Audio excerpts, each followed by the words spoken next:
Hello everyone, in this video I will show you how to fix keyboard disappeared on H70 Fusion.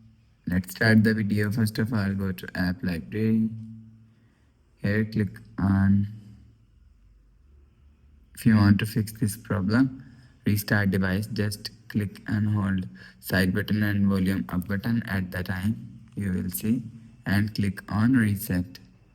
After click on reset, you will see, after restarting, enter your phone pin and you will see your problem is solved.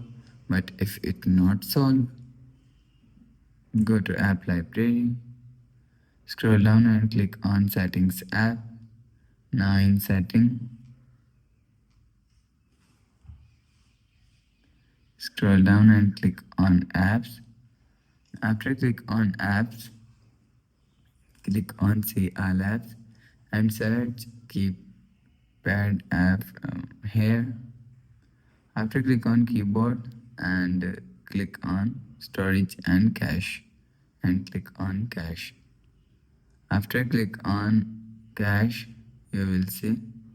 After clear cache, go back to home screen. You will see your problem is solved. But if it still not solved, so reset all setting. Go to app library. Here click on settings app. Now in setting, scroll down to and click on system. After click on system, click on reset option. After click on reset option, click on reset device setting. After click on reset device setting, you will see go back to home screen. So that's how you can fix keyboard disappeared on Edge 70 Fusion. If you like the video, please subscribe. Thanks for watching.